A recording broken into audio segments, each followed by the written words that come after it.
আমি আর সাত কেমন? সাতের বয়স এখন 7 হবে না, আর আমার বয়স 60 বছর পেরিয়ে গেছে। আমরা দুজন একসাথে ব্যায়াম করব। কিসের ব্যায়াম জানো? হাঁটুর ব্যায়াম। হাঁটু ঠিক রাখতে হবে না? হাঁটু ঠিক না রাখলে, চাকা থাকলে, গাড়ির চাকা না থাকলে যেমন হয়, মানুষও তেমন হয়ে যাবে। আমরা আজকে একটা হাঁটুর ব্যায়াম করি কেমন? তুমি 1 2 3 20 পর্যন্ত গুনবে, আমরা তখন শেষ করবো না? এটা প্রতিদিন 3 বার করবে। আমার মতো করো। তার 1 2 3 1 স্টার্ট। 1 2 3 4 5 6 7 8 9 10 11 12 13 14 15 16 17 18 19 20 20 শেষ।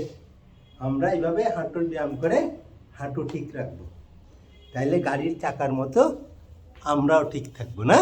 হ্যাঁ, ভাই বলে এদিকে আসো। আজকে আমরা কি করেছি? হাঁটু ব্যায়াম। হাঁটুর ব্যায়াম। হাঁটু ঠিক রাখতে হবে না? হাঁটু ঠিক না থাকলে, আর শুধু ব্যায়াম না, তোমরা এই বয়সে খেলাধুলা করবে কেমন? শুধু মোবাইল টিপবে না, ঠিক আছে? ঠিক আছে। দৌড়াবে, হাঁটবে, খেলবে, বাস্কেটবল, ব্যাডমিন্টন সব। শুধু পড়লেও হবে না, পড়তেও হবে, খেলতেও হবে না? তাহলে শরীর ঠিক থাকবে। ওকে? হ্যাঁ, সাত টাটা।